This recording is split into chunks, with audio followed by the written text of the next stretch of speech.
मैं सूरज भारती आप सभी का वर्ड इनकार्नेशन में स्वागत करता हूँ। आज का विषय है चार्टर एक्ट 1833।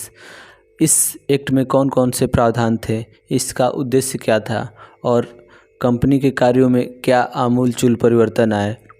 उसके बाद से इसका भारतीय समाज पर यानी ब्रिटिश शासित भारतीय क्षेत्र पर इसका क्या प्रभाव पड़ा, इसके बारे में समझेंगे।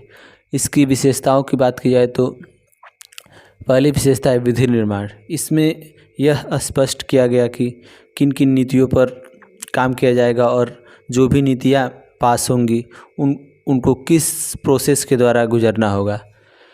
दूसरी विशेषता की बात की जाए तो व्यापारिक एकाधिकार समाप्ति, यानी कि कंपनी का जो भी व्यापारिक अधिकार था उसको पूर्णतः समाप्त कर दिया गया। यानी कि भारत में ब्रिटिश शासित अब जो क्षेत्र थे, कंपनी का सिर्फ यही कार्य रह गया कि उनको प्रशासित करना, यानी उन क्षेत्रों का शासन संचालित करना, न कि व्यापारिक गतिविधियां करना।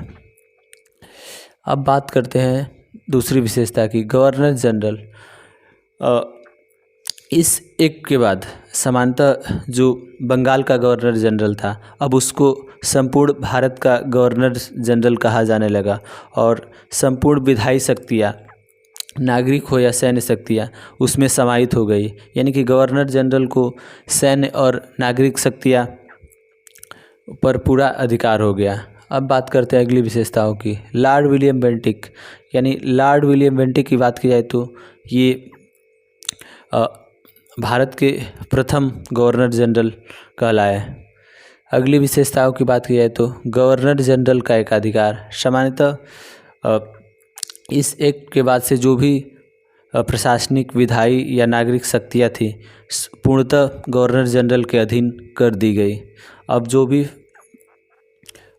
विधायी शक्तियाँ थी यानी कि अब गवर्नर जनरल के अधीन हो गई थी। अब अगली विशेषता की बात करें तो नियामक कानून और एक्ट। नियामक कानून, अगली विशेषताओं की बात की जाए तो नियामक कानून उन कानूनों को बोला जाता है जो 1833 एक्ट के पहले जो भी प्रावधान थे उनको बोला गया, और एक्ट उन कानून को बोला गया जो 1833 एक्ट के बाद जो कानून बने।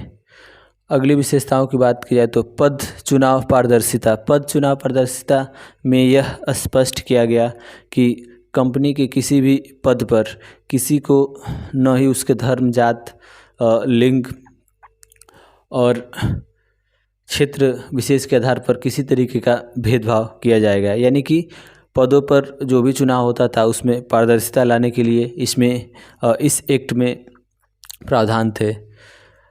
अगली विशेषता की बात की जाए तो दास प्रथा उन्मूलन। इस एक्ट के द्वारा दास प्रथा को गैर कानूनी घोषित कर दिया गया और ब्रिटिश संसद के द्वारा यह अनुशंसा की गई कि जो भी भारत में गवर्नर जनरल है इस पर सख्त कानून बनाए और भारत से पूर्णतः दास प्रथा को समाप्त करे। धन्यवाद।